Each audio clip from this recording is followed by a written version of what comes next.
Good morning. How's everyone doing? Welcome to CrossWinds. I want to invite you to stand up with us. We start every Sunday the same way, and that is we start by worshiping, singing songs of praise to God. Before we do that, though, you got to get to know the people around you who you're singing with.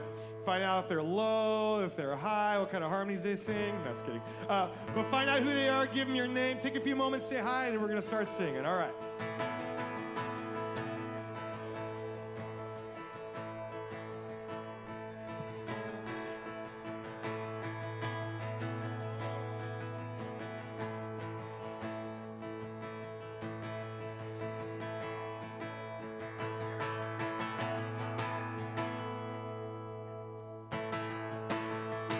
All right, hey, let's sing this chorus out. Sing it with me. Here we go.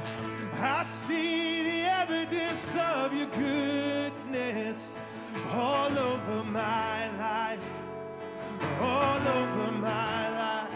Sing, I see your promises. I see your promises in fulfillment all over my life, yeah, all over my life. Come on, sing it with me. I see. Here we go. Oh, I see the evidence of your goodness all over my life, yeah, all over my life. You're so good, you're so faithful. And I see your promises in fulfillment all over my life, yeah, all over my life, yeah.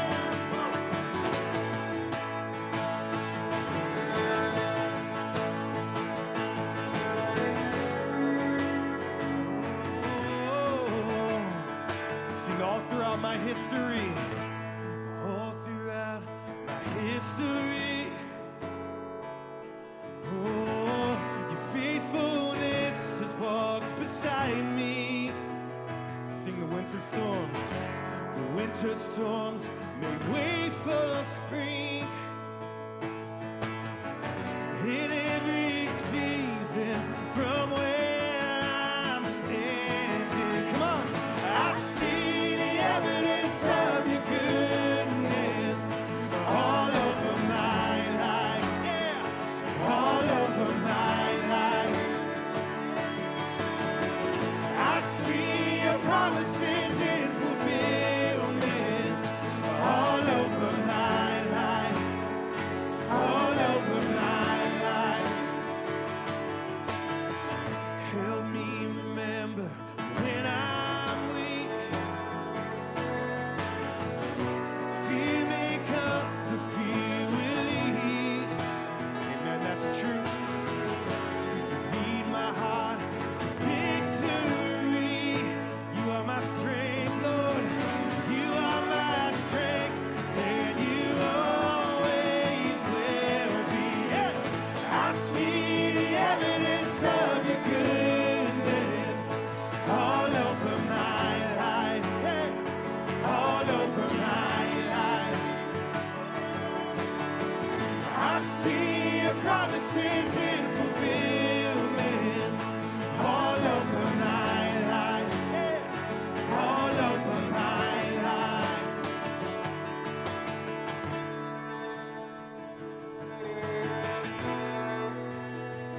Oh, you're so good to me. See the cross, the empty grave. The evidence is endless.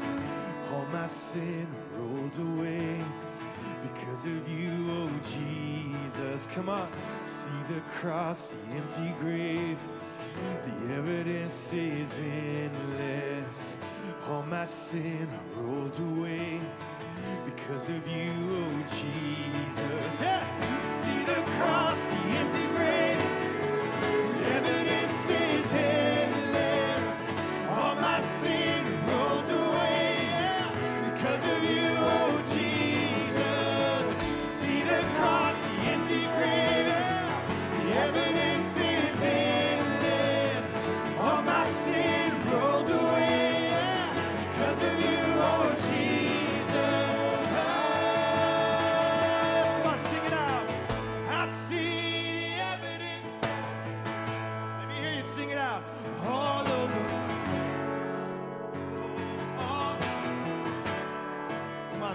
see your promises. Declare it out. I see. We're shouting it all over my life. You've been so good all over my life. Yeah, yeah. I've seen the evidence of your goodness. It's all over my life. All over my life. Yeah. I see your promises in fulfillment. All over my life. All over my life.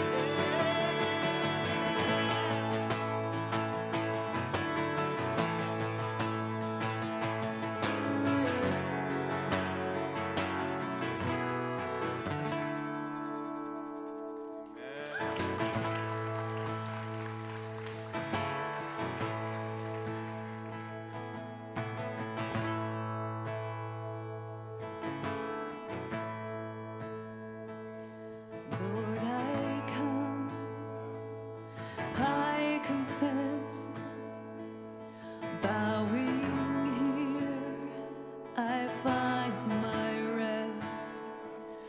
Without you, I fall apart. You're the one that guides my heart.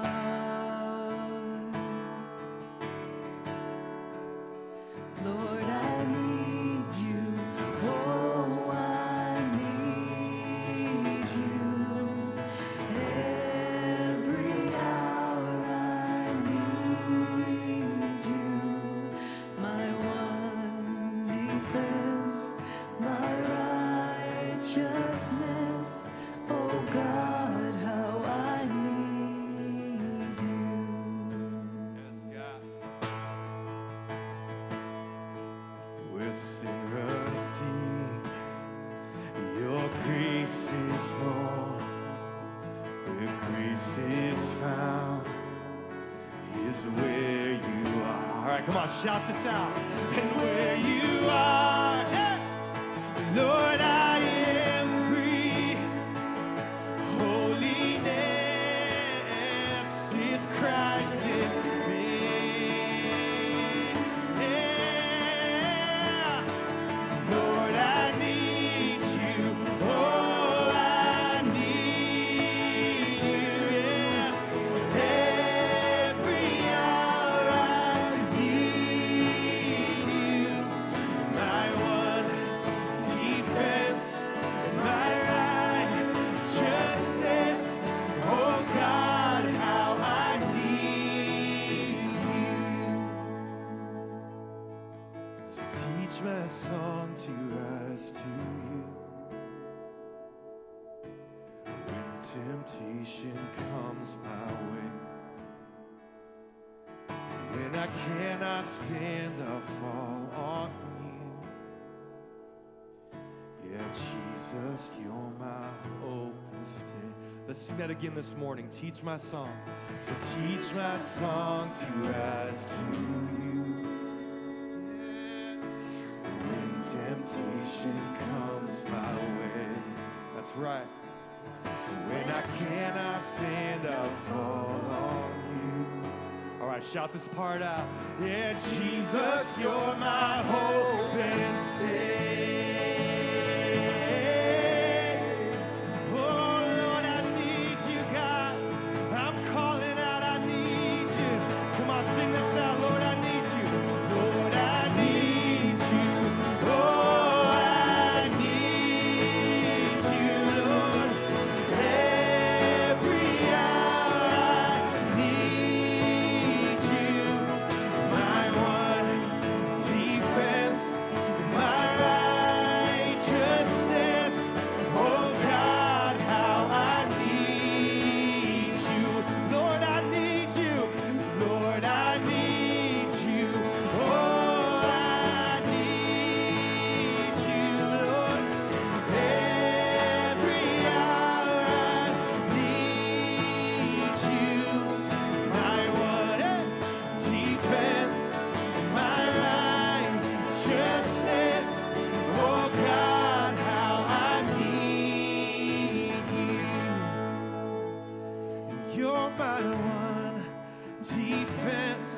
and my righteousness.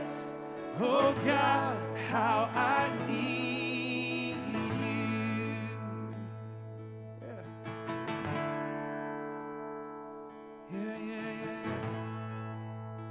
Oh Lord, I need you. Lord, I need you. I talk to a lot of you before service, after service, and one thing I love about this community we have is that a lot of us come from just different faith backgrounds, different experiences with church. All of our stories are not identical. They're unique in how we learned about God and what we even experienced with church. And for some of you, and I would include myself in this, some of us were always taught that church is where we show up and we have our stuff together. There's no questions, there's no anxiety, there's no fear, there's no issues, there's no shame. And there's definitely no weakness. And so I love the fact that we can kind of reset that boundary when we sing songs like this that declare in front of everybody, God, I am weak, I am weary, I am anxious, I am worried, I'm fearful, I'm angry, I'm lost, and I need you. And so I want to take us back and just sing that song, and I'm going to back up from the mic, and I want to encourage you to sing it. And for some of you, maybe that story I'm telling of coming from a church background where admitting you need God, admitting you're weak, is almost kind of unallowed or kind of frowned upon. If you're from that sort of background, I want to encourage you to even sing this louder and declare your need for a faithful, loving God who knows your weaknesses, knows who you are, knows your name, and loves you. So let's go back and sing that again. Sing, I need you. Here we go. Oh, Lord, I need you. Every hour.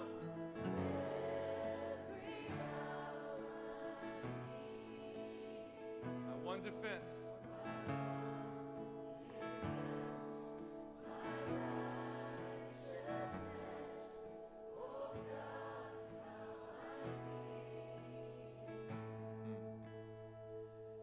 You're my one defense, my righteousness.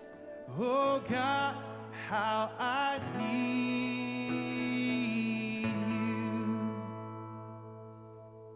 Amen. If you feel like it, lift up a shout of praise. Amen. Well, we're going to continue our service. But before we do that, before you even have a seat, do me a favor. We already kind of did this once, but this is our big chance. Get to know some of the people you're going to be sitting with today. Say good morning. If you didn't come to church with them, ask them what their name is, and then go ahead and be seated.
Good morning, CrossWinds.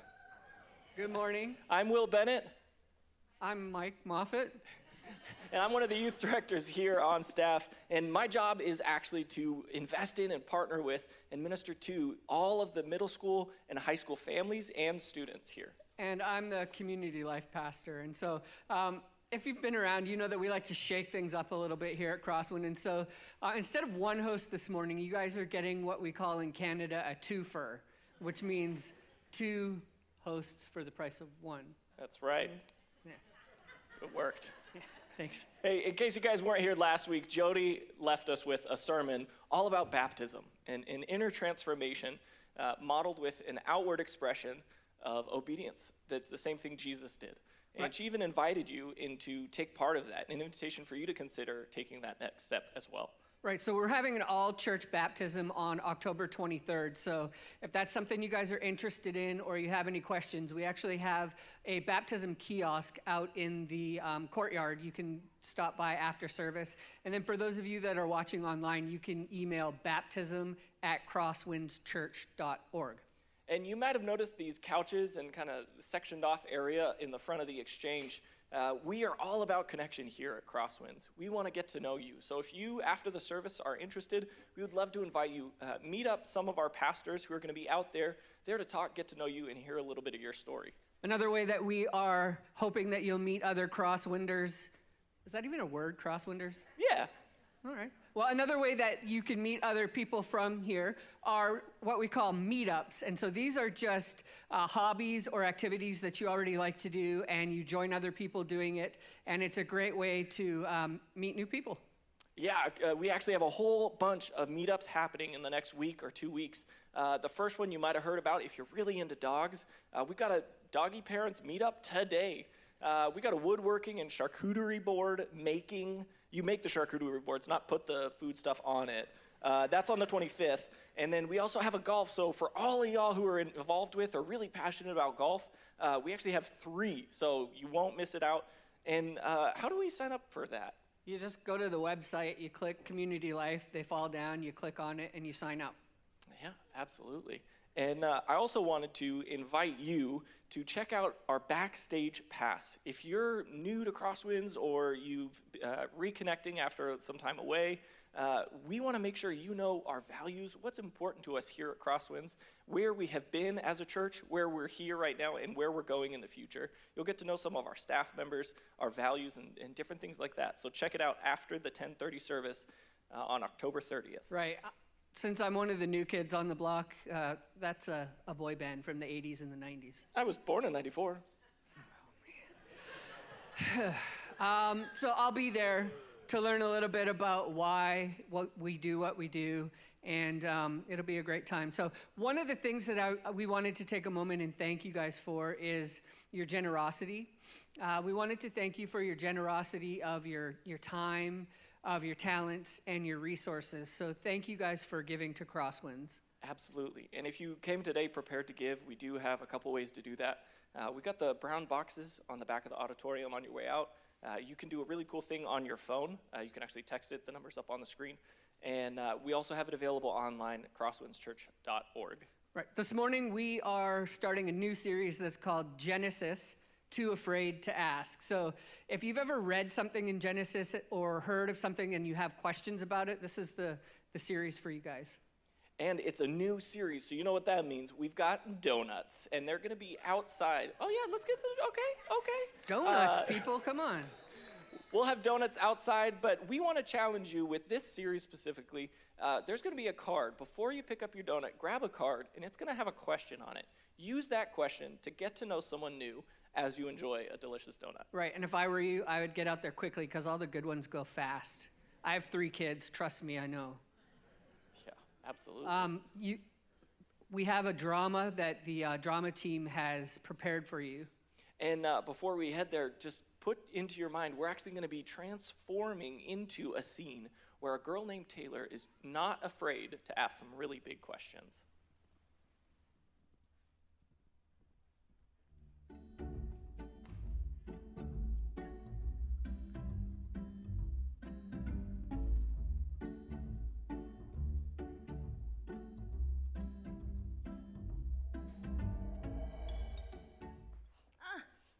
Found her! Oh, how did Fluffy get under there? I don't know. Well, that was a close one.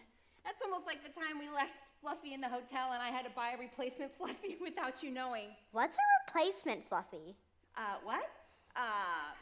Never mind. Okay, so what are we going to read from tonight? Will it be Diary of a Wimpy Kid? Charlie and the Chocolate Factory, or Where the Wild Things Are? I want to read from the Bible. You do? Well, where did that come from? Well, at church, they said we should read it. Oh, well, where should we start? At the beginning, it's where you always start a book. Good point. Okay, let's see. Genesis, in the beginning. In the beginning, God created the heavens and the earth. How did he do that? Where did he live before? I don't know. Why don't we just keep reading? Now the earth was formless and empty. Darkness was over the surface of the deep, and the Spirit of God was hovering over the waters. Who's the Spirit? Why is he hovering? That sounds creepy. Is he a ghost? I don't know. Why don't we skip ahead a little? Okay, chapter 3.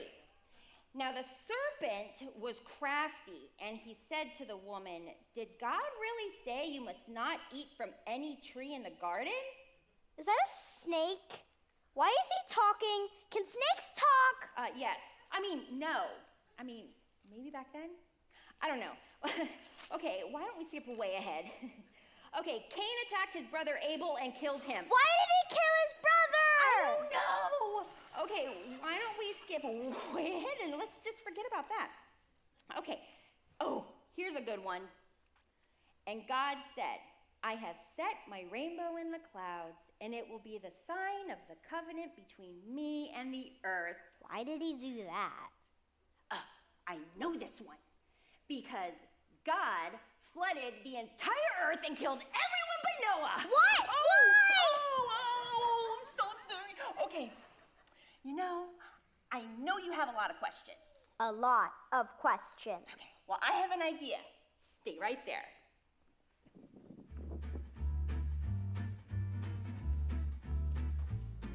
Good news, honey.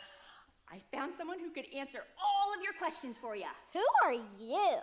Oh, I'm a professor from the seminary across town. A Semo what? The seminary. I'm a theologian, a teacher at a school that's all about the Bible.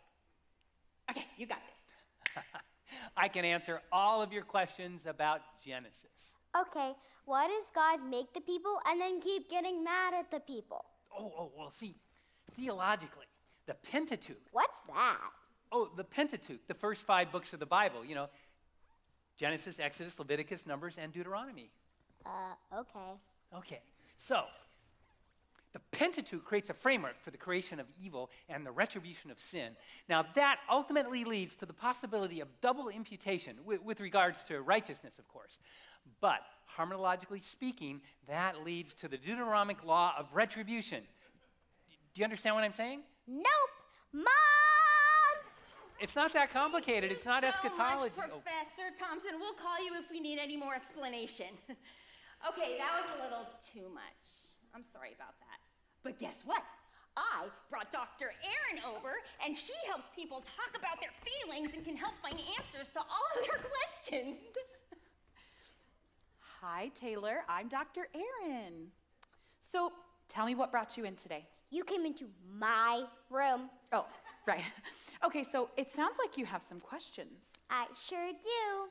Why did God make his army so mean? Why did that one lady turn into salt? Why do they have so many wives? And how does that make you feel? Genesis is scary. Well, all right, so I want you to think back to your childhood. Now, does this bring up any memories? I'm only 10. Oh, certainly, of course.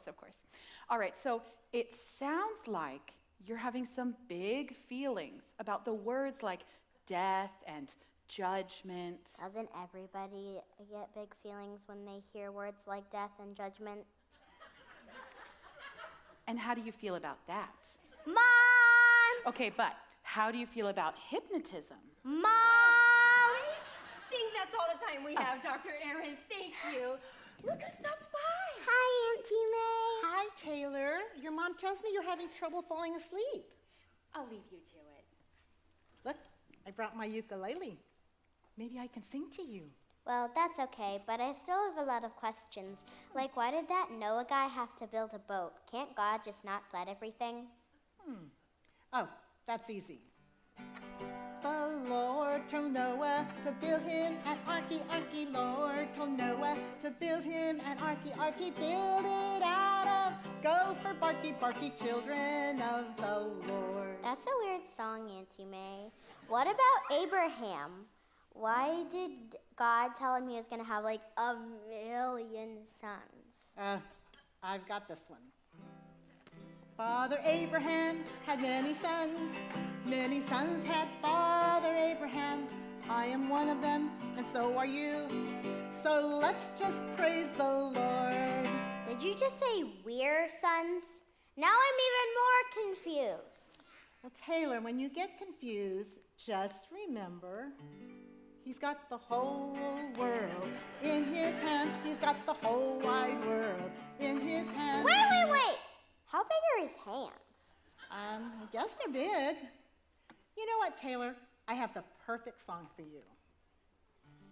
Lullaby and good night. Go to sleep now, my darling. How is that going to answer all my questions? It won't, but hopefully it will make you fall asleep and quit asking them.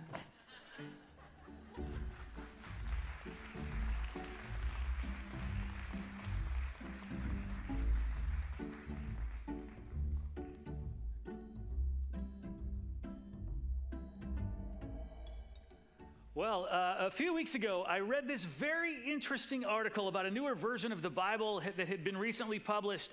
This is not going to be one of the more professional or accurate levels of most of the Bibles that you've probably looked at some point in your life, but not too long ago, somebody came out with a version of Scripture called Bible Emoji. Bible Emoji, where they translate the Bible not just into words, but those little emojis that you use on your phone. And I want to show you a couple of these. Let's take a few verses from Genesis 1. Actually, what I want to do is play a little bit of a game with you. So would you stand up if you're able? I want to ask everybody who can to stand up right now. And I want you to find a partner for this, one other person, and it's got to be a stranger, somebody you don't know. If you have to walk across the room, do it. Find a stranger, 2 people, and introduce yourself. Make sure you get each other's names. This is a chance to meet a new acquaintance here at CrossWinds. All right. Now, here is what we're going to do. One of you is going to be person A, and the other one of you is going to be person B, and I'm going to put a verse up on the screen, and person A is going to read the verse with the emojis, trying to decipher the emojis to person B, all right? You got it? This is going to be easy. It's a piece of cake right here. Here we go. Person A, I want you to try and read this right here to person B. Go ahead, go for it.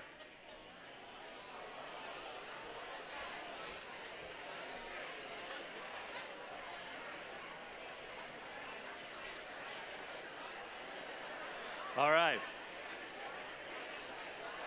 Okay. All right, here's what it says. And God saw the light, that it was good. And God divided the light from the darkness. How many of you got this one right, or pretty close? How many of you said the light was thumbs up? That's, okay.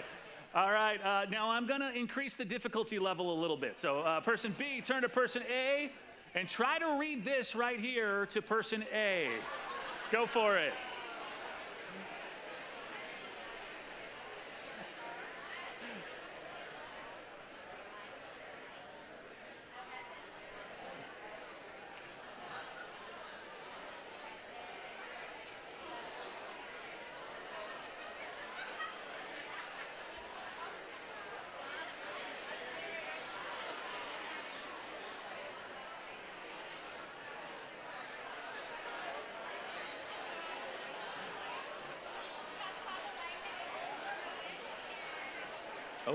Okay.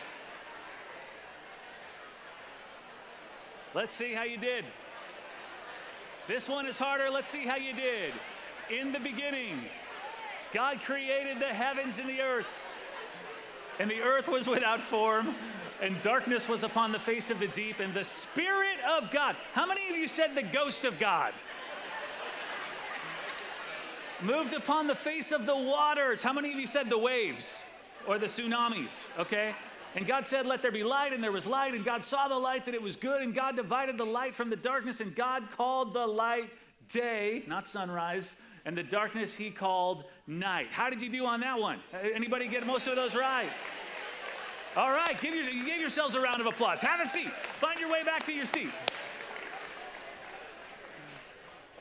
Well, the reason that somebody created this Bible, somebody anonymous, somebody who simply goes by this name right here, by the way, this person created this as a way to make the Bible more interesting to younger believers. And they actually said this. They said, hopefully, puts a little levity and fun into the text. Hopefully, people use it for good. I think this makes sharing a Bible verse with your friends easier and more interesting. And I love it. I love that somebody was devoting some time and effort to interest people in the Bible who might not otherwise be interested. I'm a big fan of anybody coming up with anything creative to make the Bible more accessible, get more people reading it. But I've got a question that I've been asking. Why is the Bible not more interesting to us in the first place? It seems to me, even among people who believe in the Bible and think that God is communicating to us through the Bible, considering what we believe about it, you would think we would be way more interested. And I don't know. Sometimes it is the last thing that I will pick up in my free time. I have things I find way more interesting. There's an old story about a man whose grandfather gave him and his bride an expensive Bible as a wedding gift. You know the kind I'm talking about, leather, where you can get your name imprinted in gold on the cover. And I promise you, it was not something that this couple registered for, like a toaster or a blender. But they took it, and they thanked their grandfather for the wedding gift. And then they left it in the box, and they never opened it. For months after the wedding, the grandfather kept asking them if they had liked the Bible that he got them. And it was weird that he kept asking because they had written him a thank you note. They even thanked him in person, but somehow he could not let it lie. He just kept asking about the Bible.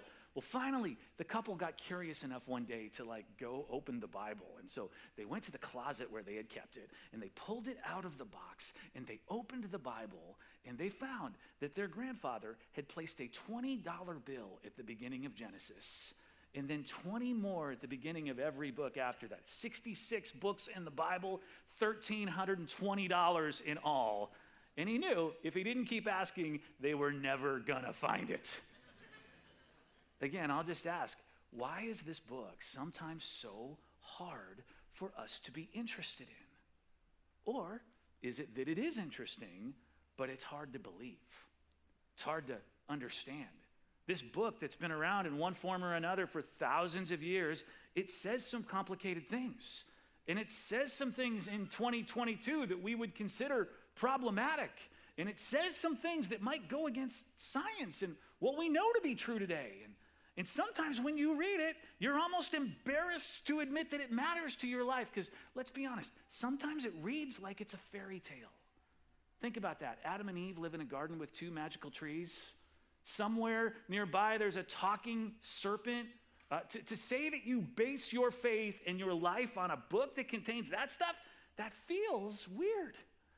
And in the same book, we see God show up and chat with humans as if that's normal, as if that happens every single day to every single person. And later in the Bible, God parts a sea down the middle so that people can escape slavery, an entire sea. And in another book, fire comes out of the sky. And in another book, it talks about God slaying sea monsters. And I wonder if we're interested in the Bible, but we struggle with it because we know it's supposed to be taken seriously, and yet there is so much in it that feels like the Sci-Fi Channel. Or there are things in the Bible that seem cruel. Laws and punishments that we would consider inhumane today, right? Entire groups of people destroyed or massacred at what reads as God's command. You know, that great miracle where God parted the Red Sea, you know he unparted it when the Egyptians were halfway through, right? Drowned an entire army. How do you call a God loving and then believe in a Bible that contains that? Or that story that the little girl mentioned where the flood covers the whole earth. A flood that God causes. Everyone dies but 8 people. What do you do with that? I wonder if one of the reasons that we struggle with the Bible is when we read it, instead of it bolstering our faith, it challenges it. Reading the Bible makes it harder to believe, not easier. But the problem itself becomes the Bible. You have to overcome the Bible to be a person of faith. The Bible turns into a problem, not an answer to your problem. And can I tell you, if there is one book in the Bible that people struggle with more than any other, it is the first one, Genesis. Now, can I tell you why we struggle with it? Because too often, we look to Genesis to answer questions that it was never meant to answer. We ask Genesis all of the wrong questions, and then we get upset when it doesn't answer them very well or in ways that make sense to be true or make sense with what we know to be true today. We ask Genesis questions it was never meant to answer. In our plan, over the next 6 weeks, we're going to talk about the wrong questions we've been asking Genesis and why they are wrong. And we're going to put those questions to bed so that instead of wrong questions we've been asking Genesis, wrong questions that lead to bad answers, we get the right lessons from Genesis. No more wrong questions, only right lessons. Because this book is inspired by God. It is breathed by him. There is life in the Bible for us, but we can't find that life if we don't do some work talking about the wrong questions we've been asking that have distracted us from the right lessons we're supposed to be learning, which leads me to today. Today, we're going to look at Genesis 1 together, what we call the creation story. We're going to go through Genesis in order over the next 6 weeks. We're not going to read the whole thing. But the big things that we often struggle with each week, and the part we're going to look at today, there are a lot of wrong questions about. And that's too bad, because there is such a right lesson that God has for us in these first few chapters. Now, I need to tell you something. While today might feel a little bit academic, I've got to tell you, oh man, this has the potential to be so much more. And here's what I'm talking about. If you are someone listening right now who's had some chaos in your life today. You're somebody listening with some turmoil. If you've been through a series of events in your life that feel out of control, whether that's the last decade or the last week, and things have often not felt like they should be the way they've been, then God has a right lesson for you today in Genesis 1. And what if you've never seen it because you've been asking the wrong questions? We're going to find the right lesson together. Hang in there through the academic part. It's going to pay off because God wants to speak to you in your situation today. In fact, you're going to see what he spoke in Genesis 1. He didn't just speak it for those people thousands of years ago. He spoke it knowing you would need it today. We're going to find the right lesson. To do that, we need to jump in and read some of Genesis 1. And actually, you already did. The emoji Bible part that we just read, that first chapter, from the first chapter of Genesis, we're going to read more from Genesis 1 and a little bit of 2. But before we do that, there are 2 things I need you to know about Genesis before we start, okay? The first is that Genesis is an ancient story meant to tell one story. Now, this is important. I want to make sure you get that. So would you turn to somebody next to you and read them number 1? Genesis is an ancient story meant to tell one story. Go ahead, tell them that.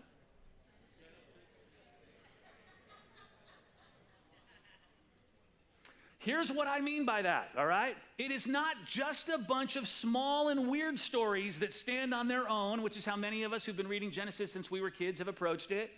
All these stories in this book are connected for one singular, bigger purpose. Now, it's obviously okay to pick it up and read parts of that story without reading the rest, the mini stories within it. But you've got to know, those little stories were meant to be told within the larger context of Genesis, the larger story.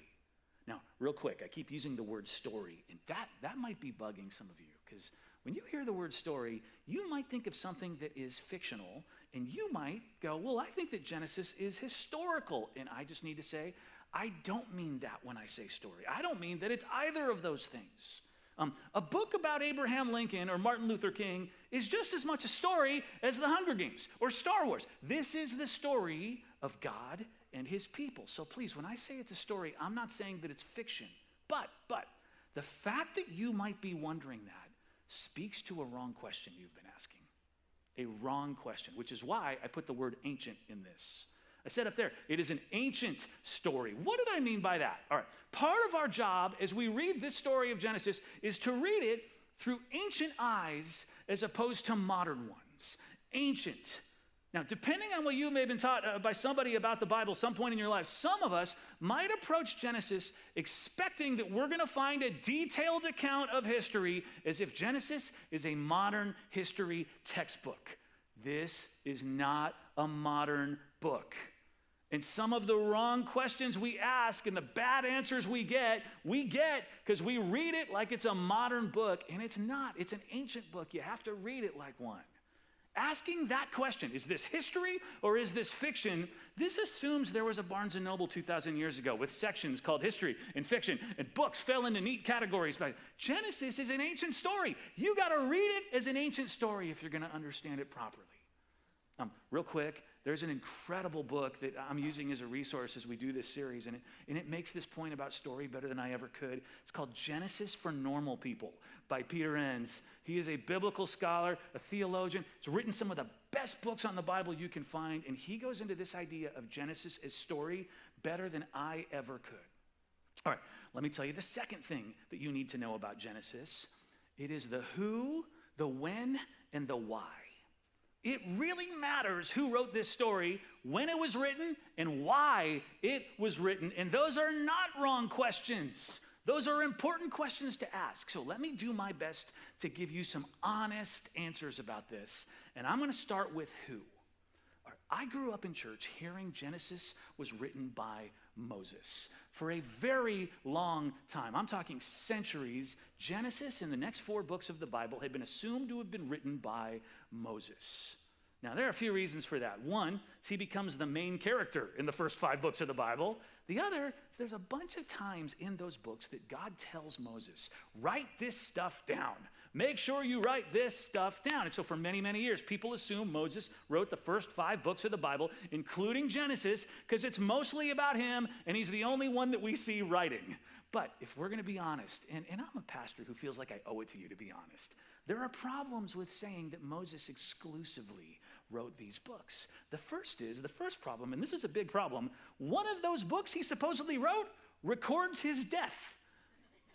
And for Moses to have written this after he died, I know Halloween's coming up, but I don't believe in a zombie Moses. You cannot write something after you're dead. You cannot write about your own death. Now, there are multiple other reasons in the last 300 years that scholars have moved away from the idea that Moses was the sole author. We don't have time for me to go into all of them, but let me give you one more fun one, okay? Fun one. In Numbers 12, the writer says, now, Moses was a very humble man, more humble than anyone else on the face of the earth.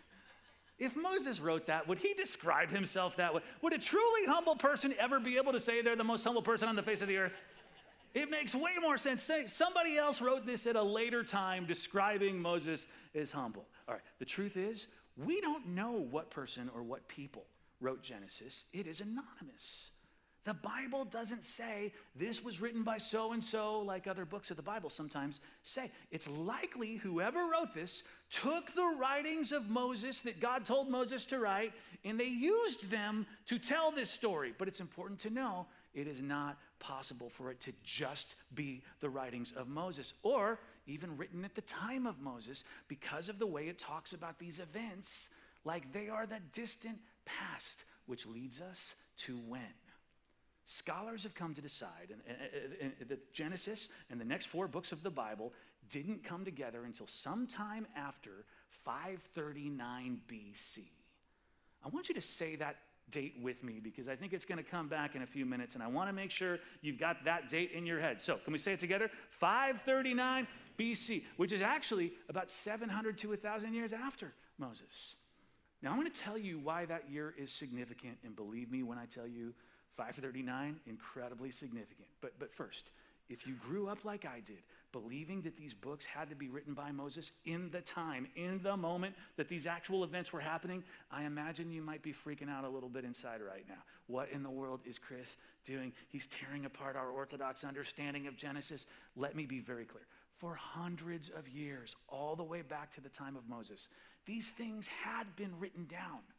And also, there was oral tradition. These stories had been told to each other from parents to their children. I don't mean somebody made it up after 539 BC. I just mean something happened after 539 BC that caused God's people to say, we have got to write this stuff down. And what was that? What happened in 539 BC? And that is where we get to the why. Why was Genesis written? And in the why, we're going to discover the wrong questions we've been asking and the right lessons God means for us to be getting. To tell you the why, I want to read a little bit together from Genesis 1. We don't have time to read the whole chapter. I encourage you, go home and read it afterwards today, but let me show you some things in Genesis 1 that are going to help us with the why. Genesis 1:2. We saw this with the emoji Bible. Now, the earth was chaos and waste.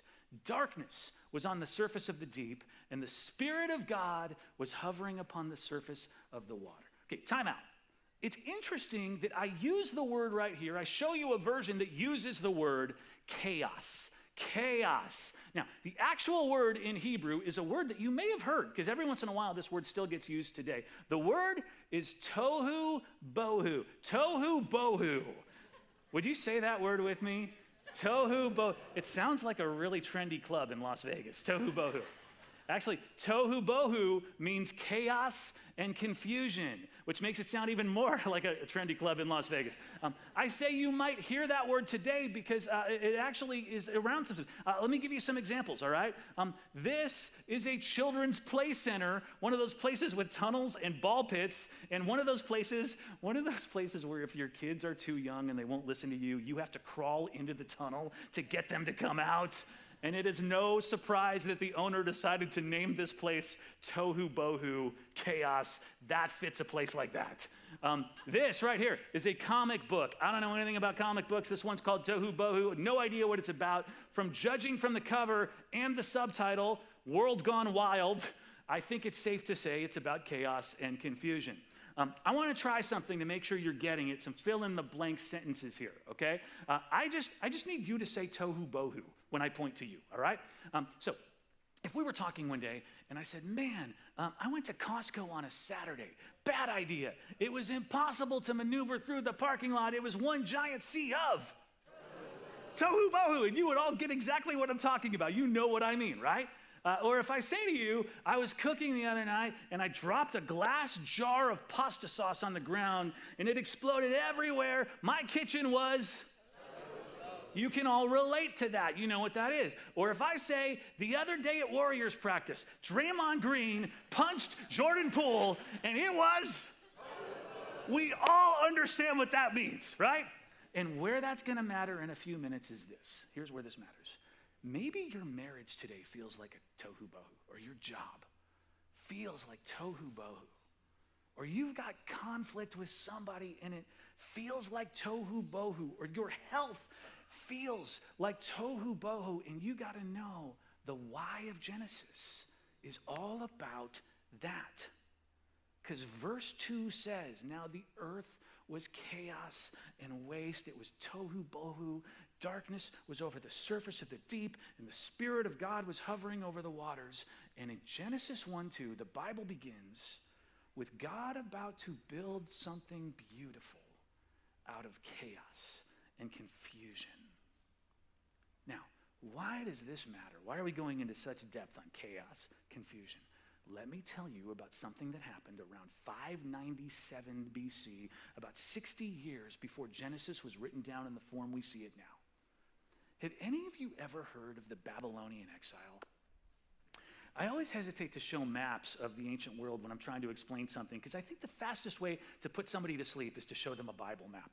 But give me 2 minutes with a Bible map, and I promise you this one is going to be worth your time, okay? Right here, we're going to circle it. Right here is where God's people are. Actually, this is Jerusalem, 597 BC. Jerusalem right there, that X. And just over here to the east of Jerusalem is this neighboring kingdom called Babylonia, with its capital city, Babylon, and its king, King Nebuchadnezzar. Now, that is southern Iraq today, by the way. And Nebuchadnezzar was set on expanding his kingdom all the way over to Egypt. The problem was there was this group of people right here in the way. So, in 597, Nebuchadnezzar conquered Jerusalem. What do I mean when I say he conquered Jerusalem?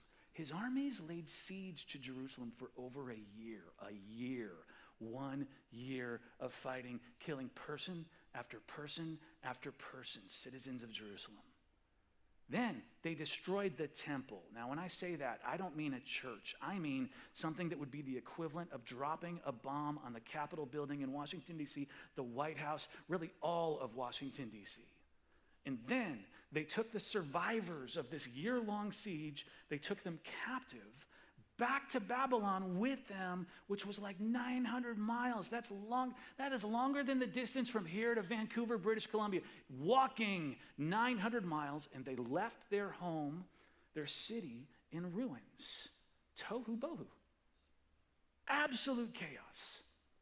Now, the Bible tells us that story, but actually other historical literature tells us that story as well. You don't have to find it in the Bible to know that that happened. And what we know is, for almost 50 years, the Jewish people who survived and were exiled to Babylon, they were there 50 years, multiple generations of Jewish people raised in Babylon, 50 years.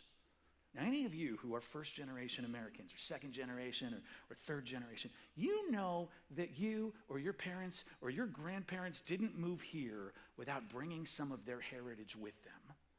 But at the same time, they start to kind of figure out what America's like and take on some of those customs. Well, the Jewish people were now living in Babylon, but they were still very Jewish. And yet, they were surrounded by a culture that was really worshiping other gods, and who adhered to very different religions. And among the many, many things that these Babylonians believed was a creation story about how the world came to be.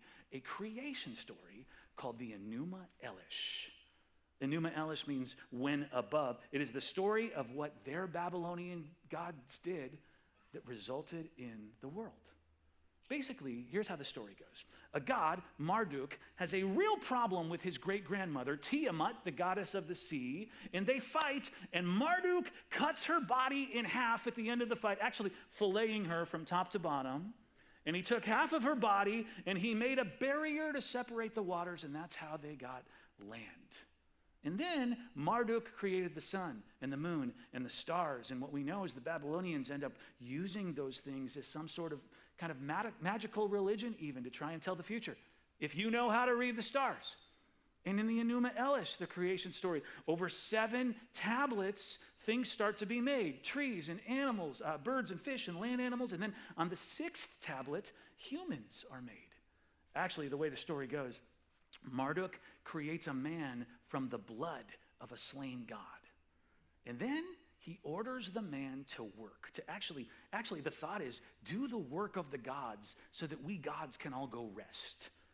Humans in the Enuma Elish are kind of mindless drones. They're created to be mindless drones to do God's grunt work for them, all these different gods. Now, this is the creation story that the Jewish people, and when I say that, the scholars and the priests and the parents and the kids and the grandparents, all of these people were exposed to in Babylon. The time that 2 gods fought each other, creating chaos, and then brought more chaos out of that, and then birthed people out of chaos so that people could do their work for them, all the while looking up at the stars, wondering if they could predict when the chaos would finally end.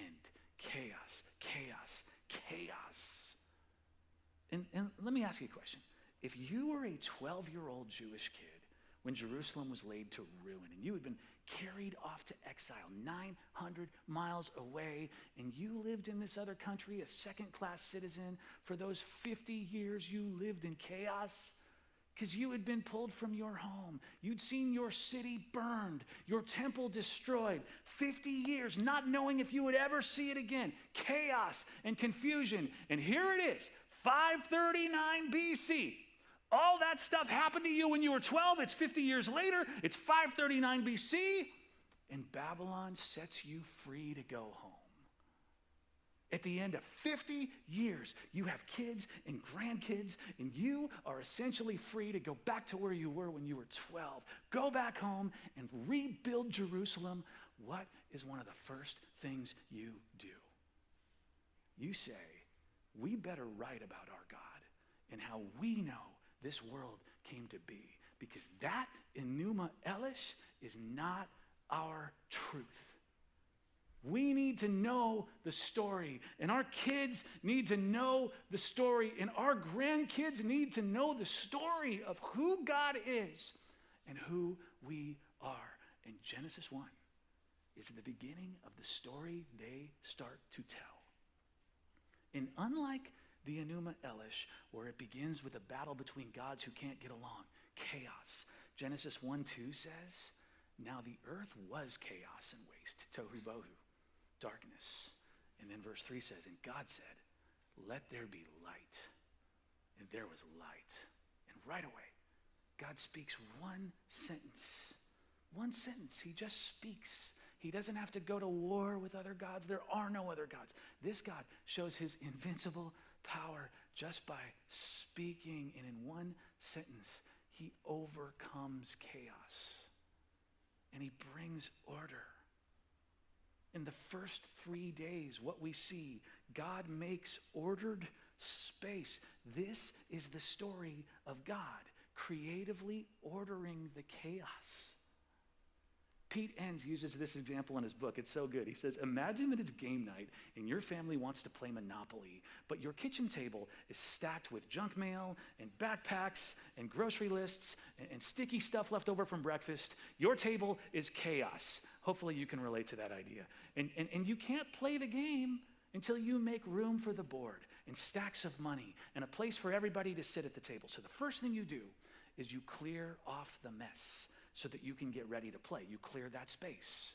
And that is what God does in Genesis 1. The first 3 days, light and water and sky and land. And then after you've done that, that is when you start putting things in their place. The board and the bank and the cards and the thimble and the iron.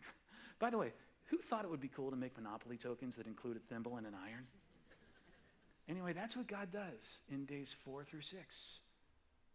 Let's talk about what we see. On day 1, he creates light. On day 2, he creates space for the sun and the moon and the stars. The Bible calls it a vault and a sky, this space. But get this, it's not until day 4 that he creates the sun and the moon and the stars. All right, here's a real question. How can you have light on day 1, let there be light, when there's no sun until day 4? Anybody else have a problem with that? Yeah, you know why we ask that question? Because we read this like it's a modern textbook. But it's not meant to be that. It's meant to be a story. It's an ancient story told from the perspective of ancient people with ancient understandings. Like, look, here's another. It says in verse 16, God made 2 great lights, the greater light to govern the day and the lesser light to govern the night. He also made the stars. All right, we know it's talking about the sun and the moon. But we also know in 2022 that the moon does not give light, right? It reflects light from the sun. All right, does that mean that the Bible is stupid and shouldn't matter for your life? No, it means that the Israelites were ancient people. This is an ancient story, and in 539 BC, when somebody wrote this down, they did not know that the moon was reflecting light from the sun rather than being a light itself. And it means you've been asking Genesis to be something that it was never meant to be. The truth is, we need to cut the writers some slack, because they were ancient people describing the universe in ancient terms as they understood it. Here are some wrong questions we ask. is this a factual description of how the world came to be? Is this the correct order that God created this? Was this 6 literal days or 6 figurative days? Does each day count as 1,000,000 years? Where is evolution in this process? Where are the dinosaurs? Was there an ice age reflected in this somewhere? All of those questions presume that the why for Genesis was to give you a modern textbook understanding of the world. And that is not why this was written. No one was trying to explain the order of creation to their kids. They were trying to explain God brings order to our chaos. I will tell you, those wrong questions lead to inadequate answers that make us not want to read the Bible or to run from it or be embarrassed by it. And that is a shame, because this chapter was never meant to give you those answers. This chapter was written to say to a people in chaos, our God is the chaos tamer. Our God can turn your 50-year chaos and take it and build a whole beautiful world out of it. Our God is greater than the God you heard about in Babylon, the one who just makes more chaos.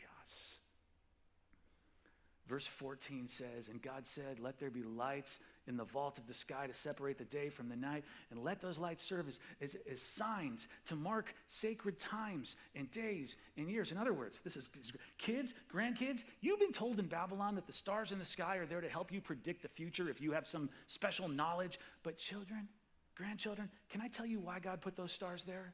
To mark the seasons and the passing of time. God gave us those things to serve us, not so that we would worship them. In Babylon, they had heard that there were 7 tablets, and on the 6th tablet, humans were created out of the blood of a slain God. You were made from murder. You were made from chaos. Oh, and by the way, you were made from the one thing that Marduk, that God, hates. You were made from his enemy. Genesis 2:7 says, to the contrary, then the Lord God formed a man from the dust of the ground and breathed into his nostrils the breath of life, and the man became a living being. To the contrary, you were made from a God, from our God, the one God, breathing his life into you. He put himself into you to bring you life.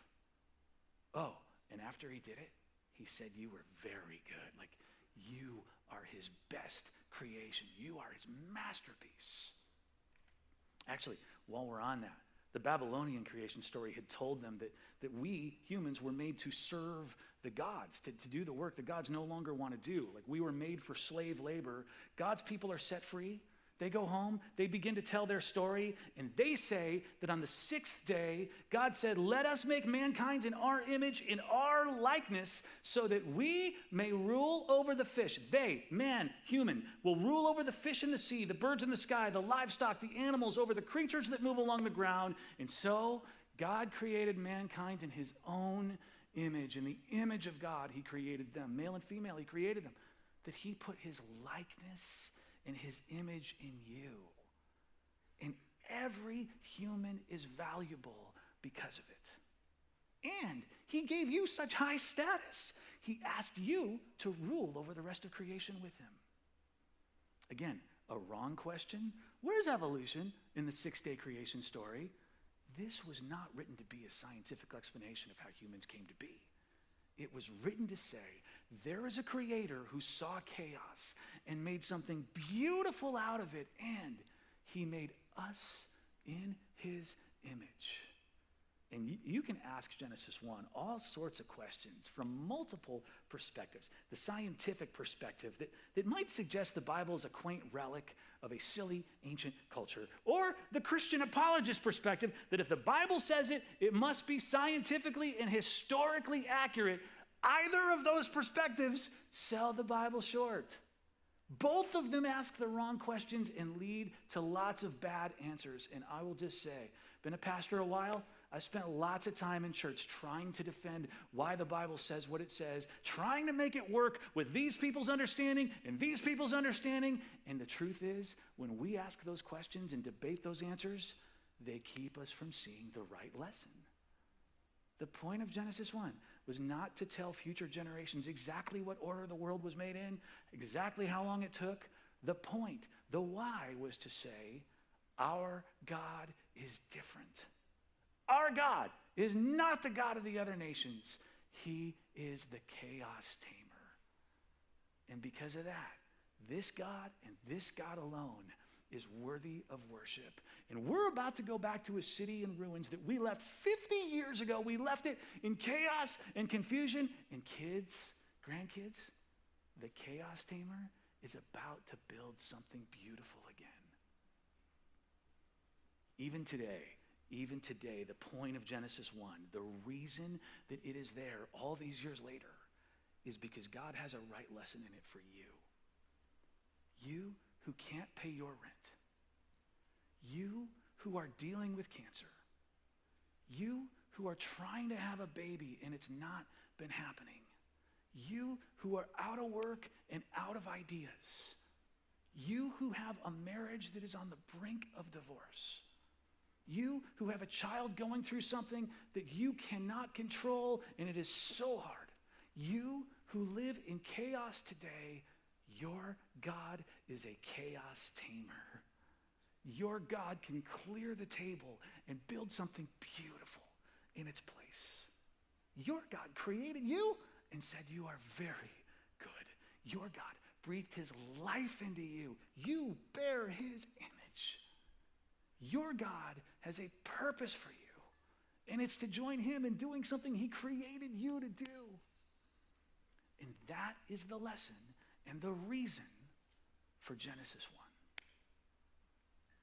Derek is going to come out here and just close us in a song.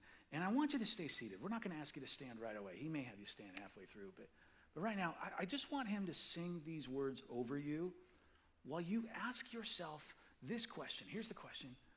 Where do I need my chaos tamed? Where do I need my chaos tamed? We've all got some chaos. And even in a world that is beautiful, it's a wonderful creation, we know that chaos still abounds. We're going to talk about why that is next week. But for now, as you close your eyes, I just want to ask you to think about what chaos exists in your life. And I want you to listen to these words.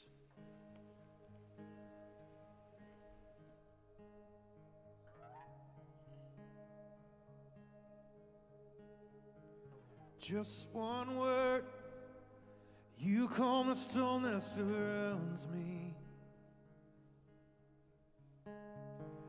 Just one word, the darkness has to retreat. Just one touch, I feel the presence of heaven. And just one touch, my eyes were open to see. My heart can't help but believe. There's nothing that our God can't do. There's not a mountain that he can't move. Oh, praise the name that makes a way. There's nothing that our God can't do. And just one word, you hear what's broken inside me.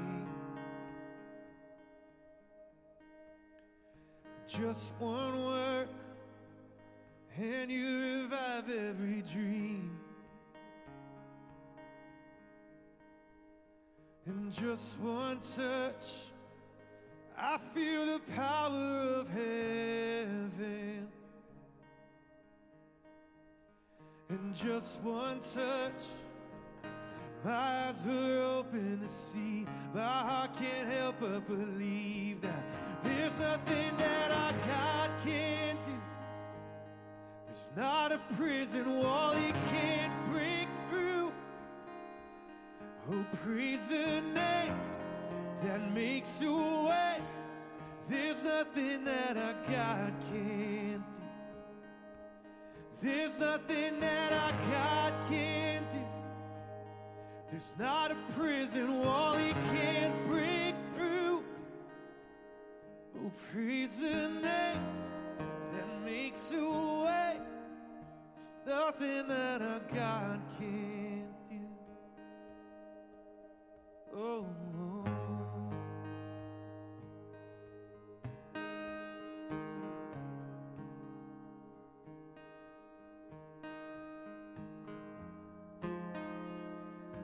invite you to stand with me and sing these words out. Sing, I will believe for greater things. Here we go. Oh, I will believe for greater things. There's no power like the power of Jesus. Let faith arise. Come on. Let all agree. There's no power like the power of Jesus. I will believe. Come on. Oh, for greater things. There's no power like the power of Jesus. Let faith arise. Let all agree. There's no power like the power of Jesus. I will believe for greater things. There's no power like the power of Jesus. Let faith arise. Let all agree. There's no power like his power. There's nothing that our God can't do. There's not a mountain that he. Come on, sing, oh praise. Oh, praise. Oh, there's nothing that our God can't do. Yeah, there's nothing that our God can't do. Oh, there's not a prison wall he can't break through. Oh, praise the name that makes a way. There's nothing that our God can't do. Oh, there's nothing you can't do. Oh, there's nothing you can't do. Oh, there's nothing you can't do. Oh.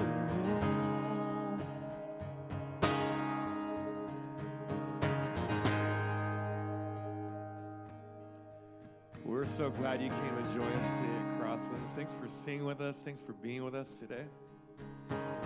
If you're new here, we have a connection corridor set up right out in the courtyard. We would love to get a chance to know you. A lot of our pastors will be there hanging out.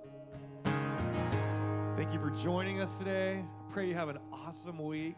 We'll see you back here next Sunday. Amen.